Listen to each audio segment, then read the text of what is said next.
testing 3, testing 4.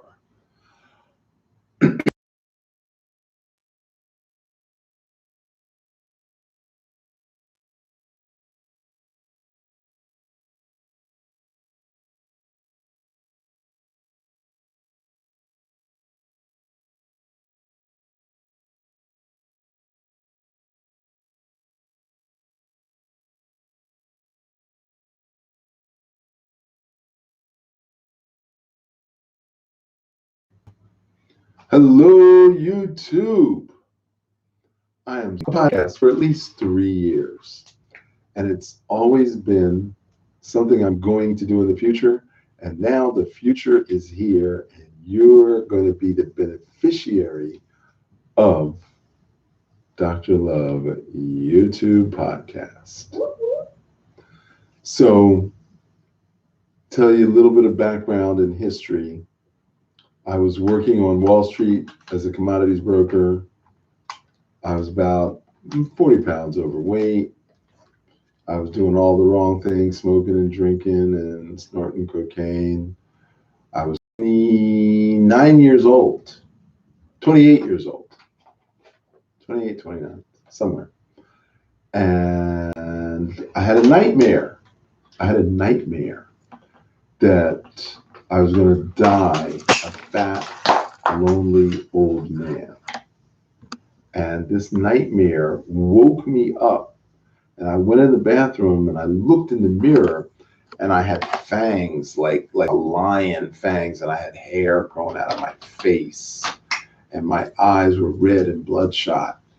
And I'm like, this is not a nightmare. This is reality. And that day I went cold turkey on cigarettes, alcohol, drugs. I was 28. I remember distinctly. I was 28, and I decided to clean up my act. So I went to the local high school track. There was a 1/4-mile track, and I ran around the track, and I passed out, hit the ground, woke up in an ambulance. They took me to the emergency room. I went to the bathroom. My face was white. And that freaked me out. So I looked closer and there was a crust on my face. And I tasted it and it was salt. And then I realized that my entire life I had heavily salted my food. So essentially I had dehydrated myself. And I had never exercised since the time I was a little kid. I went from roller skates to motorcycles. I never ran or biked. I never played sports. I flunked gym in the 9th grade. So at the ripe old age of 28, I decided I'm going to get in shape. So I wake up in the ambulance. I go in the bathroom and the emergency room, and I realized I had done this to myself. There was nothing really wrong with me. I had done this to myself. So I washed my face. I slipped out of the men's room and got out of the emergency room. And the next day, I ran a 1/4 mile. I drank lots of water. And then the next day, I ran another 1/4 mile and I felt better. And then I realized, maybe you should quit smoking.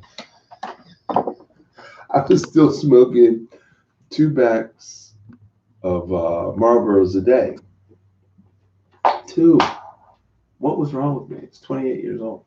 So I decided to quit smoking. So I quit smoking, and then another day or 2 later, I said, gee, maybe you should quit drinking everything, coffee, sugary beverages, sodas, forget the Remy Martin and the champagne that I was used to. So I quit drinking everything, and I only drank water. So that started me on my journey, and I went into New York City, 12th Street and 7th Avenue. There was a little Korean health food store. There was a health food store run by a Korean couple. and they became my best friends. And I'd ask them a million questions, and they said, read this book, read this book. And I started on my journey at 28. And then I joined a gym, and I took aerobic dance class, which was the craze way back when, 78, 79. So I became a dance fanatic, John Travolta, and then I learned how to play paddleball. And to me, anybody 20 years older than me was old. So if you were old. So took 2 months, 3 months, 4 months. Eventually, I started getting really good at paddleball. My eye-hand coordination increased. And then I made a commitment to run 2 miles every day for a year. And at the end of the year, I upped it to 3 miles every day. And the end of that year, I upped it to 4 miles. Eventually, I was running 5 miles every day, rain, snow, sleet, or hail. I went out and bought sneakers that you could use to run in the snow. And everybody thought I was crazy. And I lost 40 pounds. Now, in those days, 40 pounds for a young guy, that was a lot of weight, because nobody thought I was fat except me. I was 220 pounds. And I'd walk through the airport, and they're like, oh, look, there's Franco Harris. Franco Harris was a running back for the Pittsburgh Steelers. And they thought I was Franco Harris, that big, beefy guy. I wasn't fat. I was big everywhere. So I had a huge neck. I had a 17-inch neck. I had a huge head. I wore size 11 shoes. I had a 46 jacket. I had a 38-inch waist. Maybe it was a 40-inch waist. So I was just a big guy. And I lost 40 pounds. People said, you have cancer. And God, there was no AIDS at that time. And people thought that I had cancer because I had lost so much weight. But fortunately, there were some very kindly ladies who said, you lost weight. Can you teach me how to lose weight? And I was like, teach you how to lose weight. Okay, well, you got to start running. Now, I didn't realize that going on a raw food diet was the real reason that I had lost the weight. I thought it was the exercise. So I didn't read enough, or maybe there wasn't enough information, but I did the raw food diet completely wrong. I just ate raw broccoli. I ate raw carrots. I ate raw celery. Anything raw, I ate it. I didn't cut it up. I didn't season it. I didn't marinate it. I didn't use digestive enzymes. I did nothing right. I did it all wrong. And I still lost the weight. But I thought it was the exercise. Well, the exercise kept me from having saggy skin. It kept me from having skin folds. So I was really lucky about that. But I started teaching ladies how to lose weight. So I had around my kitchen table. So every Saturday I had 5 or 6 ladies around my kitchen table, and I was writing out diets for them. And I was teaching them about water. And then we would go to the reservoir, and there was a 1.8 mile track around the reservoir. So we'd walk, jog. So I developed this whole training regimen for these ladies. So guess what? I got a girlfriend. She owns a hair salon.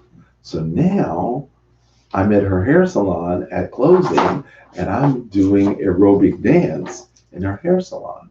So she gets the bright idea to rent the place next door, knock out the wall, and then I'm doing aerobic dance in the place next door and weight loss. And I get a big following, mainly because of the hair salon. And this is in 1979. This is like a way long time ago. So all of a sudden, somebody comes and says, "Do you have a license to teach weight loss?" And we were like, "License? You need a license to teach someone? You got to be kidding me." So I go to the library, and there's 100 books on how to lose weight, going back to 1950s. Books in the science fiction and technical books. I never knew that you could get a book on how to lose weight from the library. So I come back, I talk to my girlfriend, and I was like, should I pursue a nutrition degree, a nutrition license? So we spent a couple of weeks, maybe a couple of months talking about it. Do I actually need a license to teach people how to lose weight? Meanwhile, aerobic dance classes are like outrageous. So I've got my whole John Travolta dance routine down. And then we discover that medical doctors cannot write dietary prescriptions. They're not trained in nutrition. We find out that chiropractors cannot write dietary prescriptions. We find out that the only people who can write a dietary prescription are doctors of Oriental medicine. So that sealed the deal. I was going to go to Chinese medicine school in Canada and learn dietary therapy, or Asian food therapy to be exact. And that's what I did. So that was the start of my journey. That was 1979. The first acupuncture schools in the United States opened up in 1980. One in Boston with Dr. So, and one in California. And I was fortunate enough to meet both of them early on, before I ever graduated from the International Institute of Traditional Chinese Medicine in Montreal, run by Dr. Oscar Wexug, who was French. He was Romanian, actually, but he was French. And he opened up the first school in Canada, in Montreal, and I was in his second class. And I was very fortunate to meet Elizabeth Rochat de la Vallée, who's still teaching. She's still teaching. She lives in Paris, France, and I talk to her at least once a year. So some of you know that I wrote a book called Emotional Mastery a few years ago, and she was the one who trained me in Chinese medicine, emotional therapeutics, from which I wrote my book. And it's just nice to know that the people that I started with 40 years ago are still around and still kicking. So you will hear me say repeatedly, consistency is the key to success, and repetition is the mother of skill. And there's no way I or anyone else can say they've mastered every aspect of Asian medicine, even after 40 years, because it's so vast and so huge. But I've mastered enough to help people with cancer, diabetes, and heart disease. And I've simplified a way to explain how Chinese medicine works, because most Americans don't know how it works. So I'm going to do so right now. We're still waiting for something. Okay, we're live. Let's start the podcast now. Okay. So Chinese medicine is predicated.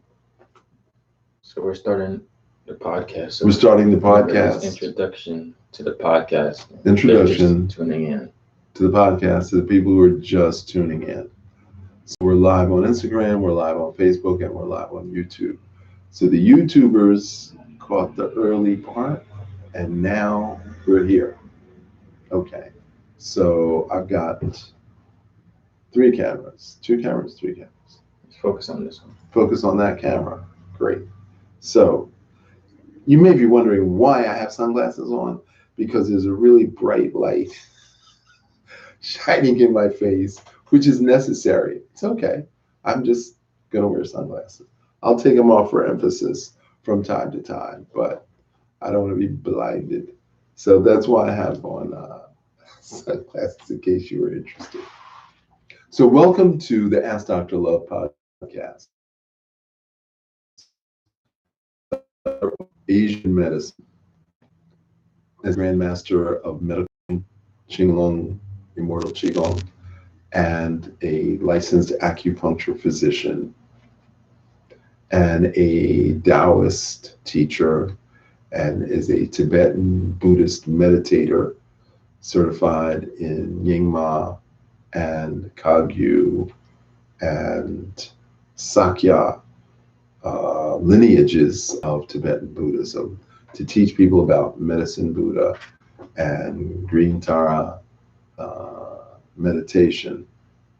I am here to answer your questions about Asian medicine, breathing, meditation, hydration, psychotherapy, Buddhist psychology, Tibetan psychiatry, Qigong, Tai Chi, martial arts, spiritual elevation, ancient history, particularly Persian, Greek, Roman, Tibetan, Egyptian, and the history of medicine and how it developed over time, and what we can do to help you, because it's all about me giving you information to improve your life, how to end your suffering.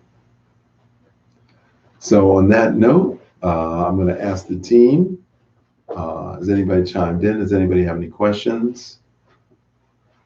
Well, I think it's best to go start with a subject right now because there isn't any questions. Okay, so the subject we're going to start with is what is Chinese medicine? Why is it relevant? Why is it powerful? And why is it better than anything else that we have right now? And you're going to have to suspend your prejudgment of all things Chinese for the moment. So, Sorry. RG asks, can you remind and refresh my understanding of the importance of hydration? okay, your body is 71% water. Please repeat the question when I ask. Okay, so the question is, what is the importance of hydration? So hydration, water is H2O. That's 2 parts hydrogen, 1 part oxygen. Your body is 71% water. That includes your blood, your lymphatic fluids, your endocrine fluids, your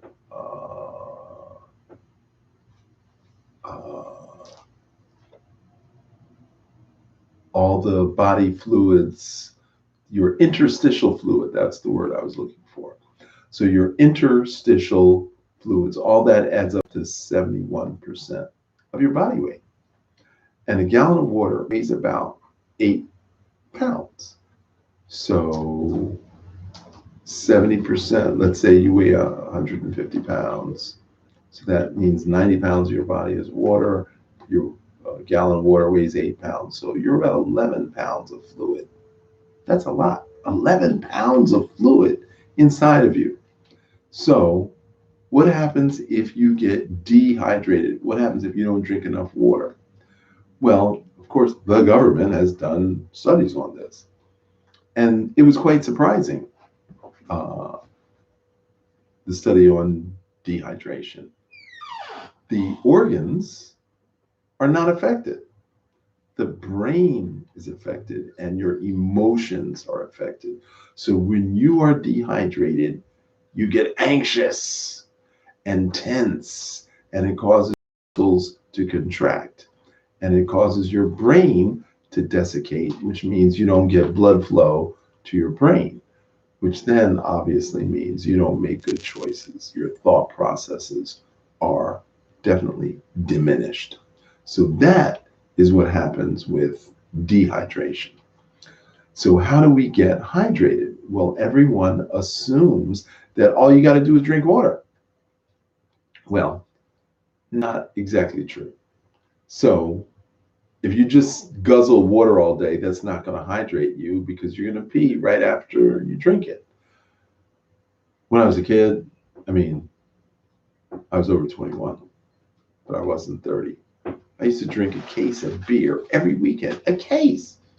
And I drink it out there. You kind of sort of know that that is true.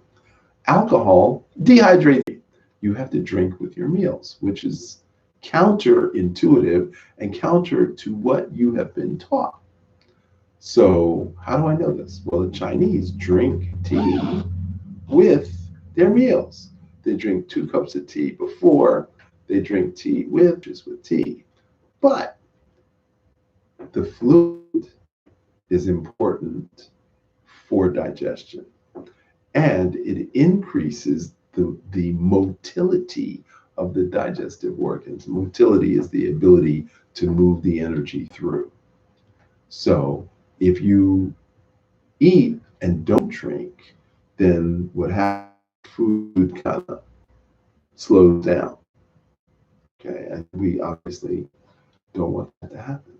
So you've got to drink 2 cups of tea before, drink tea with, and drink 2 cups of tea after every meal. Now, for breakfast this morning, I had fresh pineapple in a blender with ginger beer. And I blended that, and that was exquisite. Last night, I made a drink with blackberries and blueberries and lychee fruit juice. The night before, I made a drink with watermelon and raspberries and rose water and coconut cream. So I'm always eating fruits which are high in uh, water content. I'm always eating salads that are high in water content. And I'm always drinking elixirs that I've created, which I'm happy to share. And if you join the Patreon page, patreon.com/DrQI LOVE, Dr. Chi Love, you'll get access to all that information. So, what else can I tell you about hydration? You need to drink at least 3 liters of water a day. So why 3 liters? Well, your body weight, and you need to dilute the toxins that your body accumulates so they don't get stuck in your kidneys. Now, everybody says, oh, drink water for your kidneys. You don't benefit the kidneys by drinking water. You prevent the kidneys from malfunctioning by drinking water, by diluting the toxins. So those of you who've been following me for years, you know I talk about juice feasting, where celery is 50%, carrot is 25%, beets are 25%. Then you add a piece of ginger, then you add a piece of turmeric, fresh turmeric root, and we juice 4 times a day, and that's juice feasting. And what we want to do is drink water in between the 4 juices. And that's how we rehydrate the body. Okay. Road Dancer asks, is apple cider vinegar healthy to add to water on occasion, once daily, mixed with fresh lemon? That is correct. You don't need. Repeat the question. Okay, so the question is apple cider vinegar healthy to add to water every morning? Yes, it is. Do you need to add lemon to that? No, you don't. You can use lemon or apple cider vinegar, either one, fresh squeezed. If you're going to use lemon, water should be hot. Apple cider vinegar should be room temperature. So a tablespoon of apple cider vinegar and warm water every morning, perfect thing to do. Mm-hmm. So what's the importance of alkalizing the body? 0.2 is basic or alkaline. So the body works more beneficially at 7.0. That's what we call pH. Most foods, particularly animal and cooked foods, is acidic. They're typically 6.0 pH. Bottled water is 5.0 pH. Now we measure pH in terms of tenths. So 6.0, 6.1, 6.2, 6.3. So as we go up each point, that means it's 1,000 times more acid or 1,000 times more alkaline. So if 7.0 is neutral, and that's where we want to be, if you go to 6.9, you're 1,000 times more acidic. If you're at 6.8, you're 1,000 times more acidic. Most people are somewhere between 5 and 6. And I have test strips. I have pH test strips, which I can make available to you through our Patreon page or our soon to be up Shopify page. And you can get these test strips and you can put it under your tongue and you can determine for yourself what your pH is. And that is why you need to alkalize. Now, is drinking 16 ounces of 9.0 alkaline water going to make a significant difference? No, not in a 24-hour period. But if you continually drink 9.0 over a month, 2 months, 3 months, you're going to bring up your normally hyperacid back to neutral. And that's all we want to do. So that's why we do the higher pH water to neutralize the hyperacidity that we normally carry from what we eat. Okay, next question. How to regain a sense of the loss of taste and smell. Aha, I know who is that from.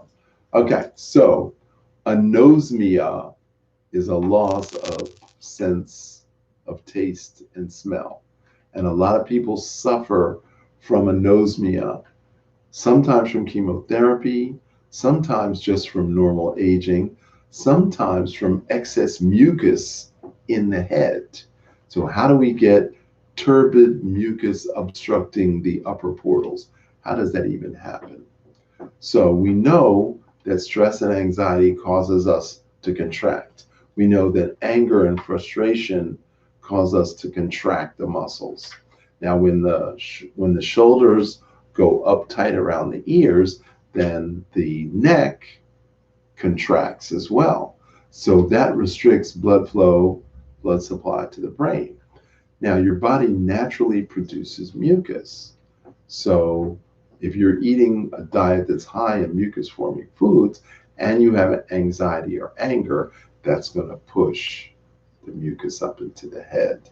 And that mucus blocks the nerve endings that create loss of sense of smell and taste. So how do we regain that? Well, believe it or not, your taste buds are not limited to your tongue. You actually have taste buds on the inside of your cheeks. And what kills those taste buds, besides cigarettes and alcohol, is caffeine, coffee, excessive sugar will actually kill the taste buds on the inside of your cheeks. So you have to go on a sugar-free, salt-free, caffeine-free, nicotine-free diet for 3 to 6 months, and then your taste buds will come back. We have to drain the mucus out of your head in order for your sense of smell to come back.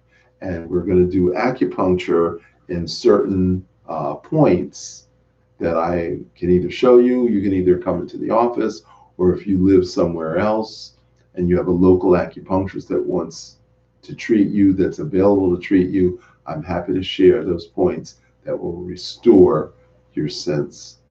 We don't offer herbs over the counter. There's a specific reason for that. You have to be diagnosed. So you could be hot or cold. You could be damp or dry. You could be excess or deficient. So depending upon your diagnosis, we prescribe the herbs that you need. So, for example, Everybody knows that ginseng is a good herb for energy, but ginseng triggers male hormone production. So women, unless they're over 60, unless they're not producing hormones, women should not really take ginseng. And a man who's under 40, he really shouldn't take ginseng either, because that'll yang him out and he'll become too aggressive. So that's why we don't just say, oh, take this herb, take that herb. You have to come in, we have to do an evaluation, and then we can determine what it is that you actually need. Now, there's something called astragalus. It's called young people's ginseng or women's ginseng because it's not connected to hormone production, and you can safely take astragalus. Now, I'm not about to suggest you take astragalus pills, but you can buy astragalus in a Chinese market. You can boil it and drink the tea, and that way your body takes what it needs and excretes the rest. The second reason why people say, what herb should I take, is because they're tired and they're exhausted and they think that the herb is going to magically restore their energy level. What you really need is sleep. That's what you need. You really, really need sleep. Now, having said all that as a prelude, there are 12 tonic herbs that any with you the list of the 12 tonic herbs. And then in the weekly webinar, as a member of the Patreon group, I will share with you how to make teas and tonics using the 12 tonic herbs. Mm-hmm. All right. So what green vitamin? He talked about iron deficiency yesterday, right? So you have to go to the first one. Somebody said, what green vitamin should I take for iron deficiency? Okay, so A, how do you know that you have an iron deficiency? So did you take a blood test? How did you discover that you are iron deficient? And I suggested they were liquid iron supplements that you can buy in a health food store. But it would be more beneficial because as a doctor of Oriental medicine, Asian medicine, I would not indiscriminately say, take this for that. That's a very Western mindset. I want to be specific for you. So, iron deficiency, what was the other part of the question? That's it. That was it? It was iron green deficiency. Vitamin. Okay. So if you eat root vegetables on a regular basis, highly unlikely you're going to be iron deficient. If you take leafy green vegetables like spinach or collard greens or mustard greens or turnip greens or beet greens or Swiss chard, if you take leafy greens on a regular basis, highly unlikely you're going to be iron deficient. So Dr. Love, so one of the people watching today came from seeing the Qigong this morning. All right. Which is awesome. However, someone from YouTube, Julie Borders, asked you what's the difference between Tai Chi and Qigong? Okay, Tai Chi is a grain of sand. Qigong is the entire beach. So Qigong is an umbrella term that includes all physical forms of healing. So all of your martial arts, your Kung Fu, your Sanda, your Tai Chi, your Bagua, your Xing Yi, all of that is under the umbrella of Qigong. All your spiritual, your Falun Gong, your spiritual elevation, your walking meditation, that is also under medical. And I focus on medical Qigong because all of us have been damaged by our standard American diet. We've been damaged by our lifestyle. So you need the medical to start with, but then over time, I will teach you the spiritual. And if you're a woman or you've been bullied, I will teach you women's self-defense or self-defense Qigong. So I hope that answers. All right. Ask if anybody watching have any questions. Okay, this is only a 20-minute podcast. That's it. So we're at the end of it. We're right at the end of the. Yeah, so that's about minutes. It. That's great. So tune in tomorrow, 11 to 11:20 for the Ask Dr. Love Be Well podcast. Can you please tell the people about the course? So we have a online Qigong course every day, Monday through Friday. It's 7:30 to 8:30 in the morning. It's online, but you have to register at loveqigong.com, and that'll tell you how to register. It is $25 a month. The class is every day, and the classes never go away. So if you start tomorrow, you have access to all the previous classes.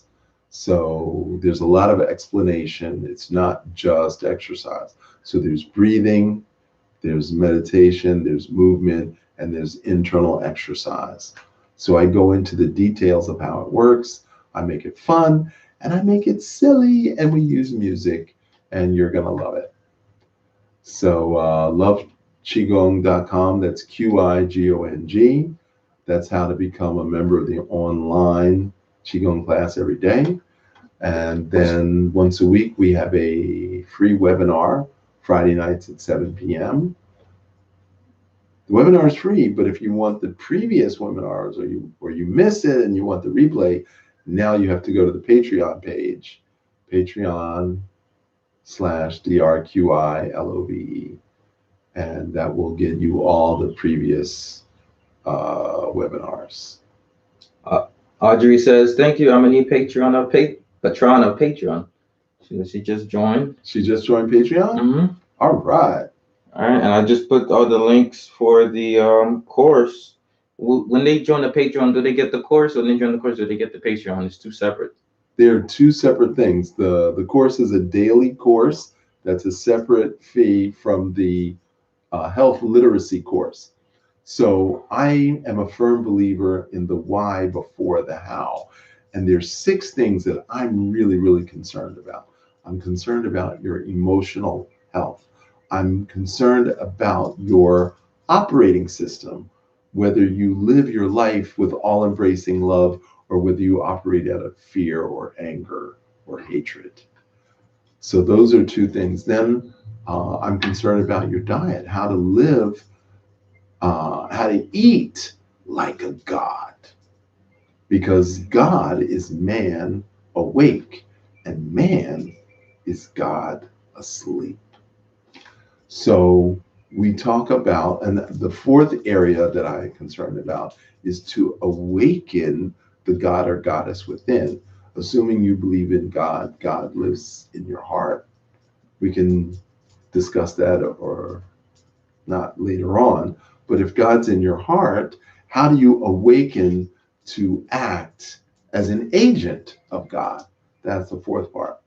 Then the 5th part is internal exercise. And internal exercise is your digestive and your reproductive system. So how to strengthen your uterus, how to strengthen your prostate. And then the last part of health literacy is how do you strengthen your internal organs. So that's 6 different areas in health literacy that's completely separate from the online Qigong class. So remember, your health is in your hands. Prevention is the only cure. And in order to be well, you